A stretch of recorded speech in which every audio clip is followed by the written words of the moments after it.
Hi friends, it's Monday, and this is the 21st episode of Bedtime Stories with Pastor Moira. And that has me happy that so many of you are watching these videos, but also sad that this is the third week, and there are still more weeks ahead of us of this preventative distancing. First, I want to say to the grown-up type people who are in charge of the news in your house, turn it off. It's not helping you right now. The number of people I know complaining and grieving about how the briefings are going, please feel free. You're allowed to turn it off. You don't have to watch every single one.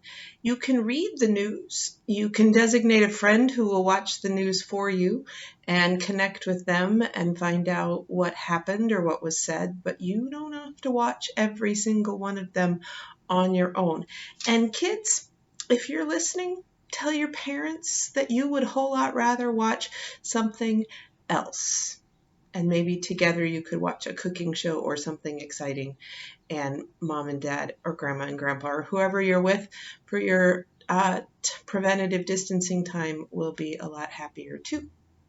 So for this 21st episode of Bedtime Stories with Pastor Moira, we have Otter Out of Water by Kathy Jo Wargin, illustrated by John Bendall-Brunello.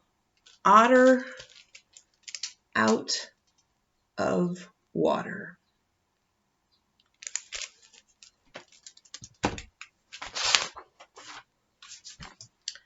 This story is dedicated to every otter who dares to jump out of the water. May your days be filled with extraordinary adventures, and dedicated to dearest Sammy, our Shetland sheepdog, a faithful and wonderful companion to us both. All otters must stay in the water. Signed, the Ranger.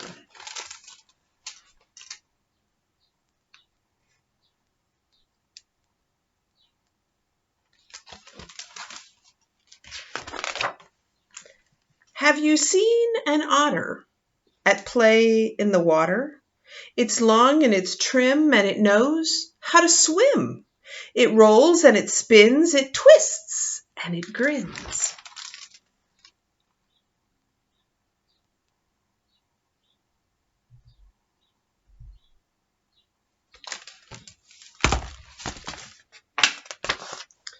But what if that otter jumps out of the water? Would you shout hip hooray? Would you ask him to play? Would you clap? Would you stomp? Would you go for a romp? What if that otter jumps out of the water?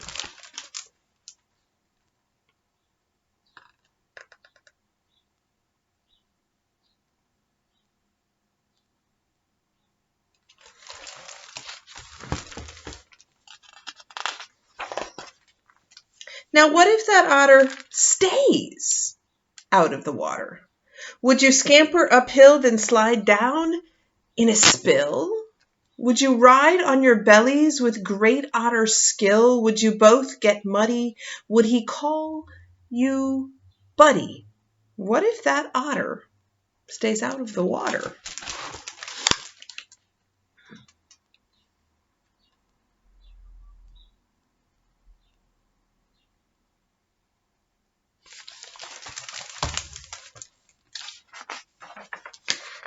Now, what if that otter follows you home? Will you hop? Will you skip? Will you whistle and yip?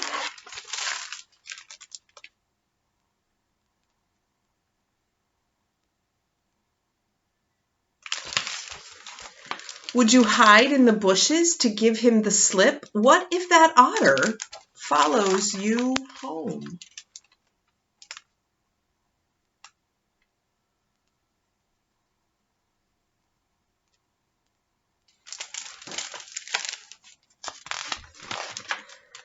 And what if that otter is right on your heels? Will you run? Will you jog? Will you jump like a frog? Will he follow you through an old hollow log? What if that otter is right on your heels?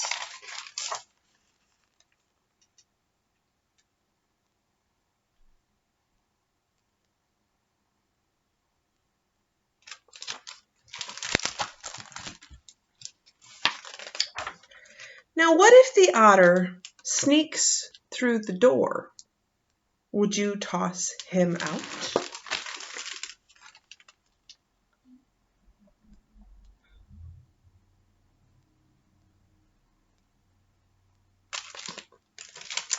Would you tap his snout? Would you give him a bucket of minnows and trout? What if that otter sneaks right through the door?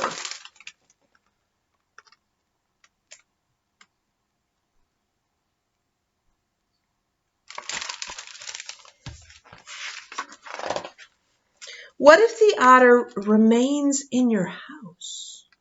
Would he bounce on the chairs? Would he skid down the stairs?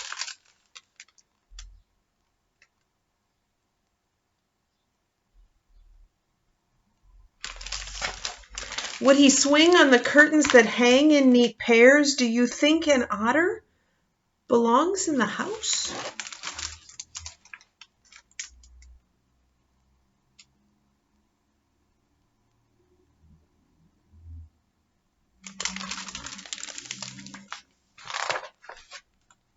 What if that otter wants popcorn for lunch? Would you let him munch? Would he like the crunch? If that otter gets thirsty, will you get him some punch? What if that otter wants popcorn for lunch?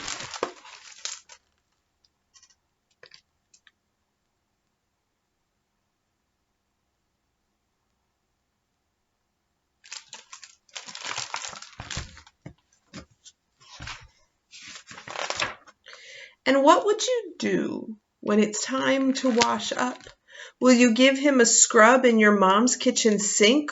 Will he wear a cap that is puffy and pink? Will he want more bubbles? Will he bring you troubles? What will you do when it's time to wash up?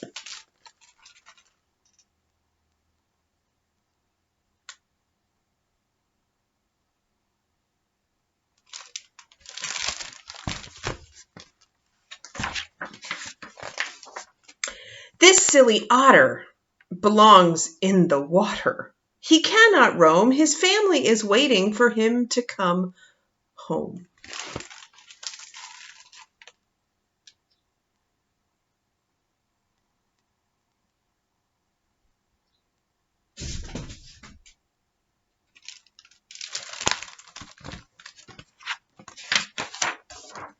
So what happened to us on the very next day? We better not say. More otters arrived, and we think they might stay.